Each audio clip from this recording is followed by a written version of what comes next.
Hello, I'm Farhan, your host for the day. Hope you're all doing good. Welcome to another live session by Skillmine. We will be covering an interesting topic, mastering ISO 27001, navigating pitfalls and achieving certification excellence in today's live session. ISO 27001 is an international standard that provides a systematic approach to managing information security within an organization. It outlines a framework for establishing, implementing, maintaining, and continually improving an information security management system, ISMS. It includes requirements for risk assessment, security policies and procedures, employee awareness and training, physical and environmental security, access control, incident response, and business continuity planning. ISO 27001 helps organizations ensure the confidentiality, integrity, and availability of their information assets, comply with regulatory requirements, and build trust with customers and stakeholders. Before we begin our discussion for the day, let me give a brief introduction about Skillmine and the team behind it. Skillmine Technology Consulting is a new generation IT software company with a wider presence in India, the Middle East, and the Americas. The company excels in the areas of cloud transformation, cybersecurity, robotic process automation, data science, data center consolidation and analytics, and digital transformation. As a customer focused organization, Skillmine helps businesses optimize their IT investments while preparing them for the best in class operating model. To complement this, Skillmine also supports IT organizations with skill augmentation services to meet the challenges of a complex IT environment. Now, let me introduce the speakers for the day, Ms. Neha Rakeshiya and Ms. Rajeshwari Aher. Neha is an IT security consultant with expertise in various areas, including compliance, ISO 27001:2013, vendor risk assessment, governance, risk compliance, business continuity planning, risk management, exception management, and IT security audit. Rajeshwari is a GRC consultant with expertise in information security governance, program development and management, incident management and risk management, third party management, and customer audit management. She has hands on experience on Skillmine's IT GRC solution compliance. Review of IT policies, procedures, and processes, regulatory coverage and compliance requirements, risk assessment and mitigation are other areas of her expertise. Good evening, Neha and Rajeshwari. Good evening, everyone. Hello, everyone. Thanks for the introduction, Farah. Thank you. Now, let me just brief you about the agenda for the day. The agenda today would be to give an overview of ISO 27001, including the best practices to achieve certification excellence. We would also be answering a few popular questions from the audience. If you have any doubts or need more clarification on any of the questions, please feel free to raise them in the chat window. Over to you, Neha. Thanks once again, Farhan. Hello, everyone. Today, I'll give you a session related to ISO 27001 2013. So, let's start with the introduction, then we will go further. So, ISO 27001 2013 is an internationally recognized information security standard which is set by the International Organization for Standardization. This standard can be set by any organization to protect their information in a very systematic and cost-effective way. This standard outlines specific requirement for organization to establish, maintain, and continually improve their information security management system. So we will understand what is information and information security. So information is the most valuable asset of an organization. Information security protects information from a wide range of threats in order to preserve its value to an organization. Now we will understand the importance of information security. So there are three most important pillars of the information security, that is CIA, confidentiality, integrity, and availability. Confidentiality means only the authorized person can access the information. Integrity means only the authorized person can change the information. Availability means only the authorized person can access the information whenever there is a requirement. Now, there are some clauses of ISMS. So, there are 4 to 10 clauses which are mandatory and needs to be implemented. And we should document these 4 to 10 related clause documents. Let's start with the scope. In the scope, we just draft the information that we want to protect in implementing ISMS. In this document, we will identify all the critical applications, systems, people, process, and facilities, and we should document in a scope document. Context of the organization. In this document, we have to list down all the issues related to internal parties, external issues, as well as interested parties related issues. Leadership. In this clause, we set the policies of information security and identify the information security objectives. Under planning clause, here we address the risk assessment, identify what are the risks, and we make a plan of risk treatment plan to mitigate those risks. In support clause, there are resources, competency of employees, awareness, and communication. These are the things we support in this clause. Resources means the organization has limited number of resources which can support the ISMS, and the resources should aware of the information security controls and policy, and they should also know what are the consequences if they do not follow the information security policies. Operations. In operations, the processes we should document and should be reviewed at plant interval. Risk assessment should be reviewed also at a plant interval. In performance evaluation, the organization should demonstrate who needs to be monitored, what should be monitored, and evaluate the results. And after that, we have to do this internal audit. Internal audit should perform at planned intervals, and whatever the NCs, means non-conformities that we have identified, should be documented. And there is one clause also called the management review. We have to represent all the NCs in front of the management and take his feedback also. In the improvement clause, whatever the non-conformities that we have identified, we have to make a corrective action plan for closure of all the NCs. Now we can talk about all the controls of ISMS. So there are 114 controls of ISMS, which is subdivided into 14 domains. So there are these are the controls. It starts with A.5 and ends with A.18. So A.5 talks about information security policy. So a set of information security policies should be defined, approved by the management, and these policies should be communicated to all the employees so that they can also aware of the ISO policies. And these policies should be reviewed at a planned interval or in between if there is any significant changes occur. Next is organization of information security. In this control, the roles and responsibility of information security management system should be defined. A.7 talks about HR resource security, means human resource security control. In this control, what are the steps should be taken by the HR team during the employment before any employee on board, and if any employee gets terminated or change its position, what are the steps they have to take it defined in this control. And the HR should also responsible of taking care of awareness training of all the employees. Employees should gone through all information security awareness training at least annually. Next control is A.8, which talks about asset management. We should make a procedure of asset management and maintain a asset inventory. And asset inventory should be reviewed at a planned interval. Whatever the asset that are using in the organization should be listed down.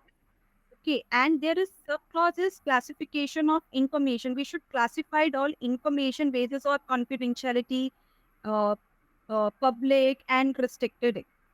Access control. In this control, whenever you are giving any access, physical access or logical access to any employee, so it should be approval authenticated. Means you have to take any approval before giving to any access to any employee or anyone. And the access review should be performed at least quarterly. Cryptography control. This control talks about the data encryption in rest and in motion.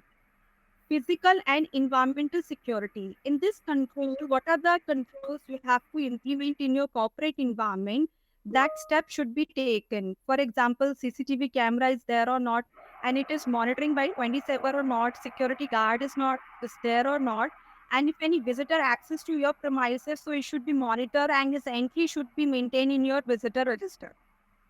Next control is operation security control. In this controls talks about all the operations like whether your systems or servers in antivirus installed or not, and if there are any changes happen in your environment, so it should be monitored.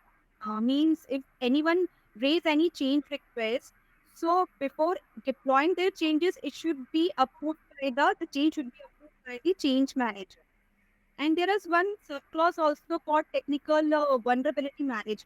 So VAPT also performed to protect from any attack by the outsider. The VAPT should be performed by any critical systems and your infrastructure.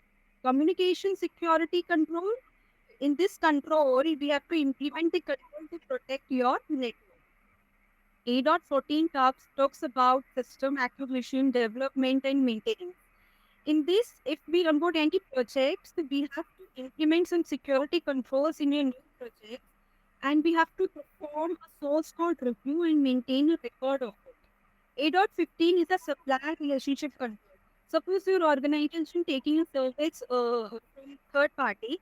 So for this, we have to do a third party risk assessment. And your vendor should also follow your information security policies. Third is then it is A.16 and it talks about information security incident management.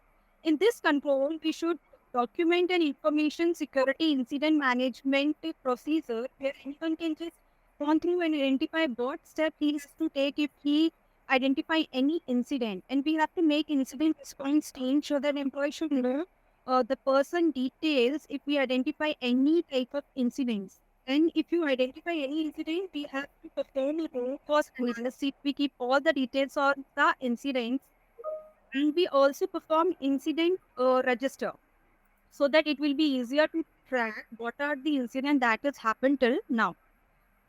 Next control is A.17, which talks about information security aspects of the business continuity management.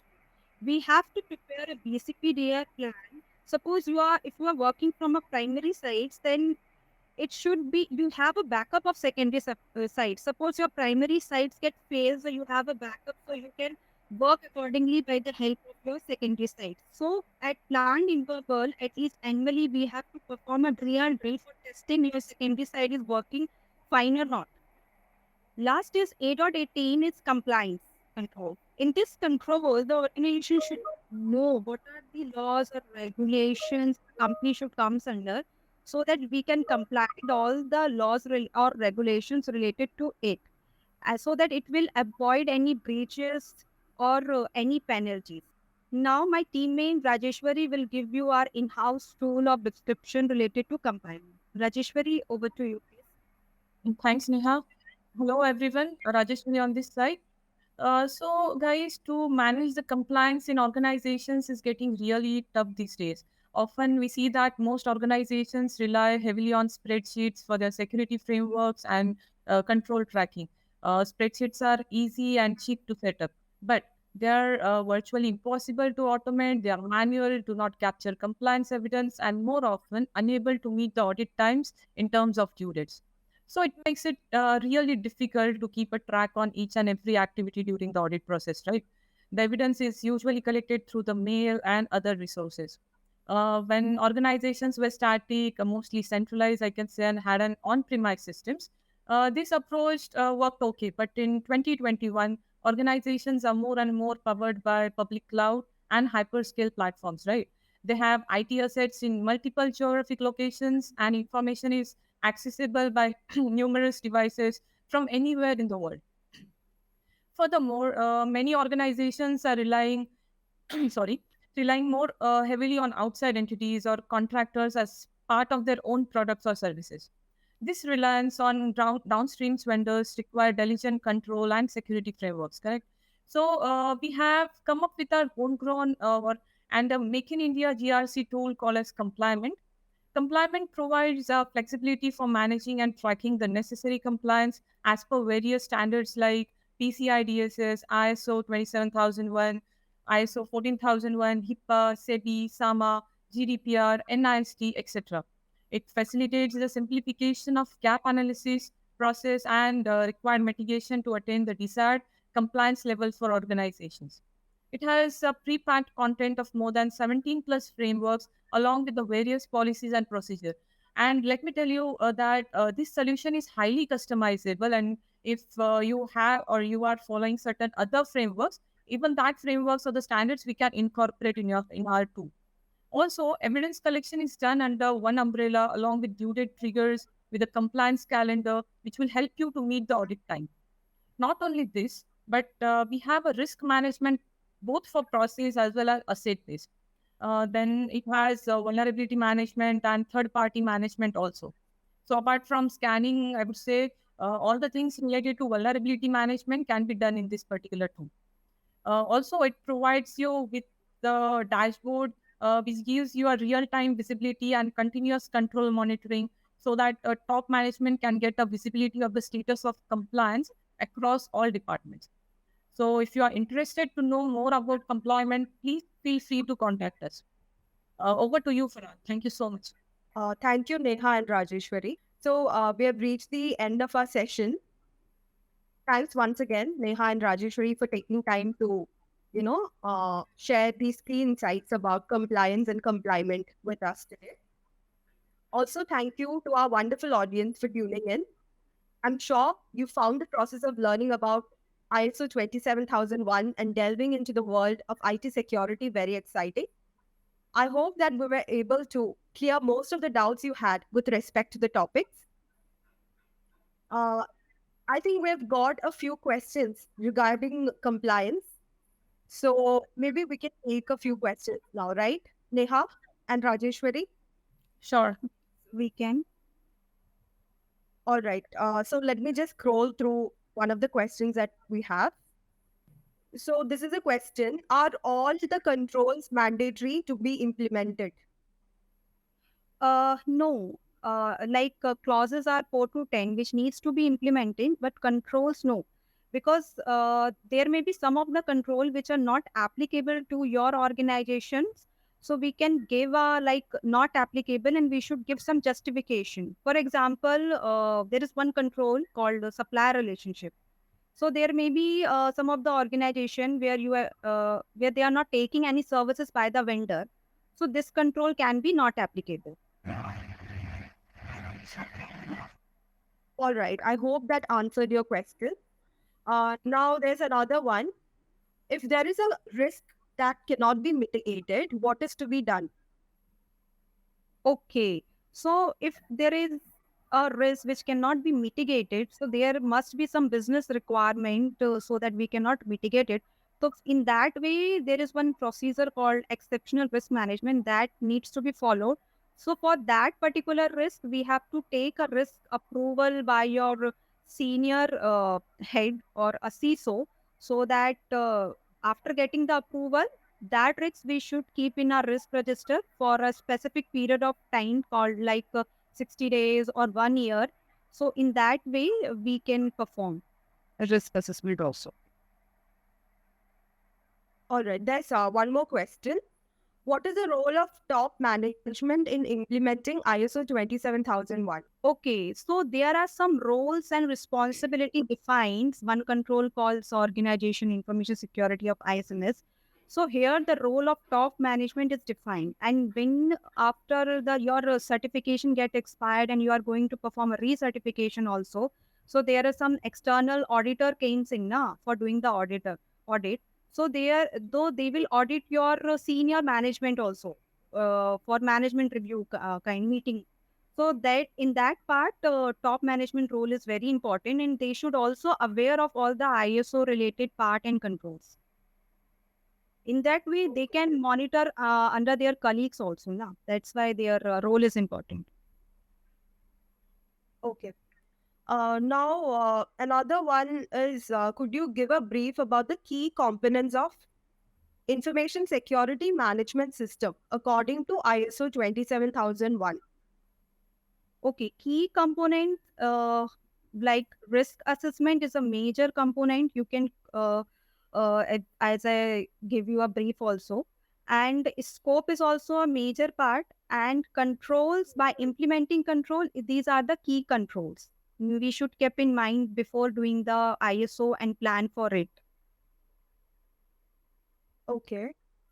Would you like to add anything more to this, like the best practices, since you're an expert in this area? Okay, like ISO is also matter because as we can see, the cyber attacks is increasing day by day, so that it will be a concern for businesses also.